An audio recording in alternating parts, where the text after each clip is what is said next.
Some people might think that the bug that we now have is a paradox, because everything was working fine when we were comparing my y to 300 to guess whether the player is in up or down corridor, and now that we changed it to node y to be the thing we compare,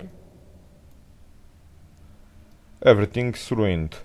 Somebody might think that there is something wrong with the value of node y, and those are all bad stuff to think.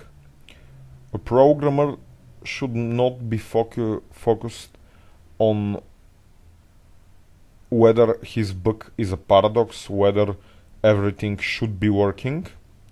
A programmer should be cool and chill and thoughtful what he can do to understand what exactly is going on. For example, even now we can see that there is already something printed.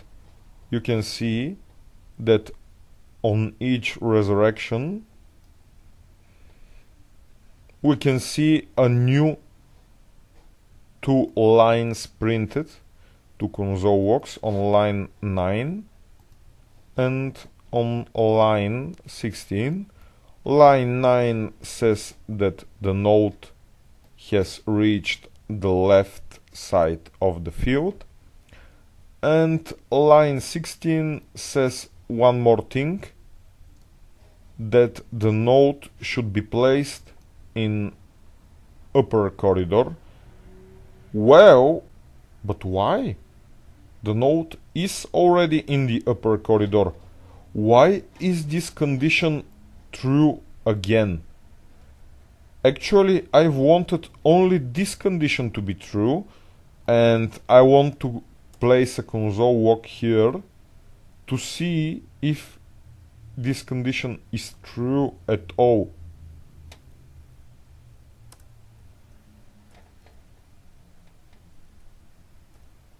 I will print here. Let's go from up to down corridor.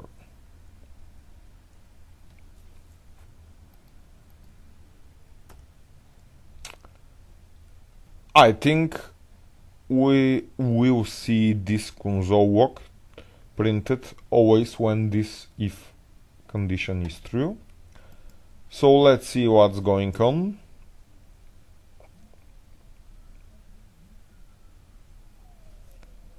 Well, we have a console walk saying that we are teleporting the node and that the node is moved from down to up corridor. This is great. Now I want to see only this console walk, that we've moved the node to the down corridor. And luckily I can see all these times that the line 12 of our code is executed. Console walk is executed. We are printing let's go from up to down corridor, but we are not going to down corridor. What is going on? Well, actually, after going from up to down corridor, there is one more thing happening apparently, and it's printed from line 17, and we learn that we're going in the opposite direction. On one resurrection, on one node going from right to left, we move the node from upper corridor to down corridor, and we are doing exactly the opposite. So apparently somehow we execute this if and immediately execute this if too. This is one of the times that I want you to search for evidence in one more way, I will write note y, and I will pretend to be the computer. We already did this, for example, when we were swapping variables, when we were swapping the values of two variables. Now it will be easier because we have only one variable and it's note y, and initially it's 300, and when sometimes we have to resurrect a node, we move it to the right and we check whether the node is higher, so with smaller y, than 300, and this is false. We don't enter this if on the first time, which is great. We don't move the node to y300 where it already is, and instead we are reaching the second if and check whether the node is in the down corridor. Yes, exactly, 300 is bigger than 299. That's why on the first time we entered this if and successfully made node y to be 0, so we made the node go in the upper corridor, and I should write this in my notepad where I am remembering the value of the variable. That's exactly what we needed on the first time. On the next time, when we have to resurrect a node, we want only to move it from the up corridor to the down corridor. Let's see what's going on. Is 0 less than 300? Well, yes, so we get this console log in the beginning of the second resurrection, and we are successfully moving to y300. That's exactly what I needed. So what is the problem with this resurrection of the node? This one went fine, and now this one should also be fine. But sadly, apparently, somehow, we also enter this if too. Well, if we were a perfect computer, we wouldn't bother thinking about anything else, but just continue executing this code, and yes, that's exactly what we will get.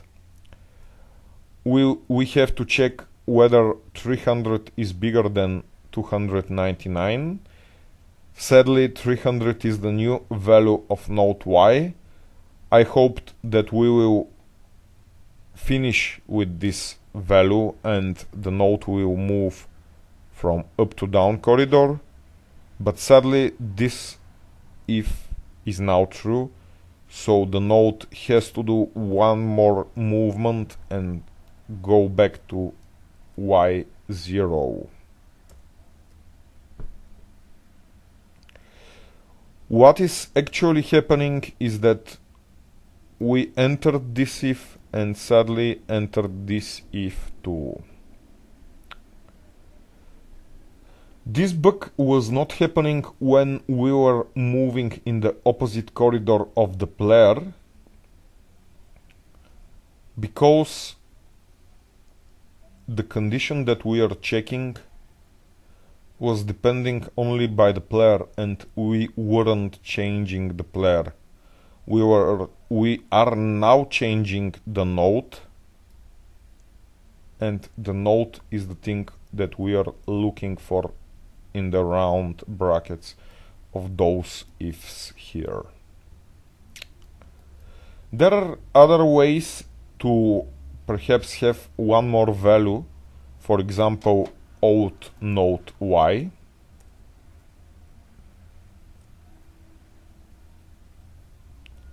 This is really more difficult to do. We can have just a copy of node y, and we can change node y, but don't look at the changed value. We can look at the old node y. This will actually work, but it's not the good solution. Let's see how this is working.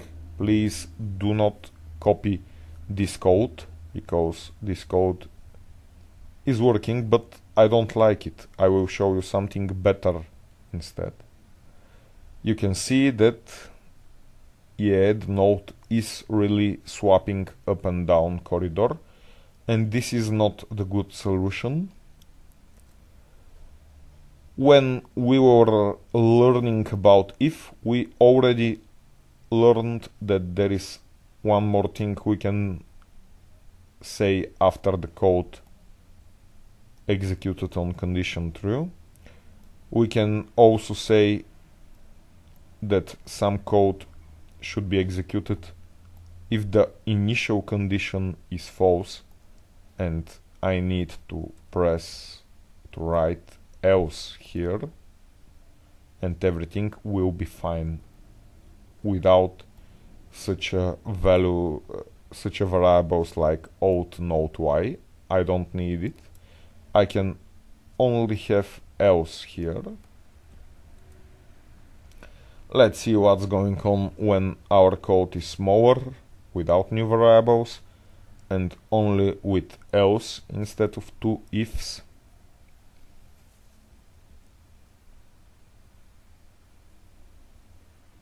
Do you like this? Well, I will surprise you, but this is not even the easiest way to solve this mystery.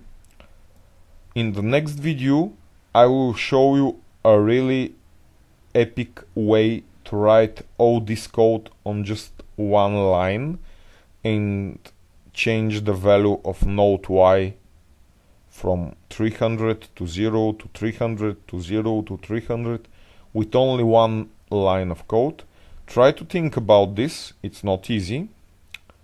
And if you need an easy task, well, I still haven't written an if moving the player from down to up corridor. Please write the opposite if of this one if you haven't already.